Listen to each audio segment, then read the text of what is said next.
ದಿಂದ ಗಾಂಧಿ ಹೆಸರನ್ನ ತೆಗೆದಂಥ ಕೇಂದ್ರದ ವಿರುದ್ಧವಾಗಿ ಸಮರ ಸಾರಬೇಕು ಅಂತ ಹೇಳಿ ಕಾಂಗ್ರೆಸ್ ಒಂದು ಕಡೆ ಸಜ್ಜಾಗಿದೆ.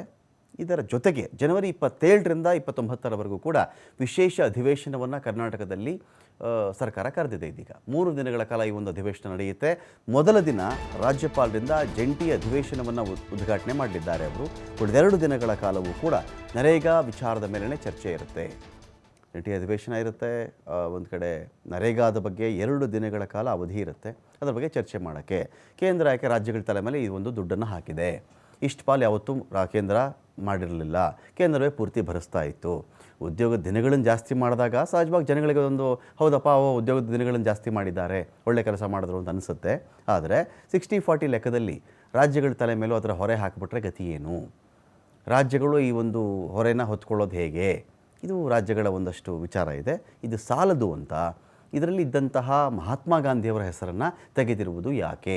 ಜಿ ರಾಮ್ಜಿ ಅಂತ ಯಾಕೆ ಹೆಸರನ್ನು ಇಟ್ಟರು? ಇಷ್ಟೆಲ್ಲ ವಿಚಾರಗಳ ಒಂದು ಕಿಚ್ಚು ಕೂಡ ಇದರಲ್ಲಿದೆ. ಹಾಗಾಗಿ ಅಧಿವೇಶನವನ್ನು ಕರೆದೇ ಇದರ ಬಗ್ಗೆ ಚರ್ಚೆ ಮಾಡಬೇಕು ಅಂತೇಳಿ ಸರ್ಕಾರ ನಿರ್ಧಾರ ಮಾಡಿದಂತೆ ಕಾಣಿಸ್ತಾ ಇದೆ. ಹಾಗಾಗಿ 2-3 ದಿನಗಳ ಅಧಿವೇಶನ, 2 ದಿನಗಳ ಕಾಲ ಇದರ ಬಗ್ಗೆ ಒಂದು ಚರ್ಚೆ ಅಂತೂ ಕರೆದಿದೆ.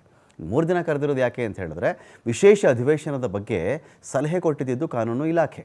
ವರ್ಷದ ಮೊದಲು ಜಂಟಿ ಅಧಿವೇಶನವನ್ನು ಕರೆಯಬೇಕು, ಉಭಯ ಸದನಗಳನ್ನು ಉದ್ದೇಶಿಸಿ ರಾಜ್ಯಪಾಲರು ಭಾಷಣ ಮಾಡಬೇಕು. ಹಾಗಾಗಿ ವರ್ಷದ ಮೊದಲೇ ವಿಶೇಷ ಅಧಿವೇಶನ ಅಸಾಧ್ಯವೆಂಬ ಸಲಹೆ ಕೂಡ ಇತ್ತು. ಹೀಗಾಗಿ ಕಾನೂನು ತೊಡಕುಗಳ ಬಗ್ಗೆ ಇವತ್ತು ಸುದೀರ್ಘವಾಗಿ ಚರ್ಚೆ ಇರುತ್ತೆ. ಅದರಂತೆ 2 ದಿನಗಳ ಬದಲಿಗೆ 3 ದಿನಗಳ ಕಾಲದ ಅಧಿವೇಶನವನ್ನು ಸರ್ಕಾರ ಕರೆದಿದೆ.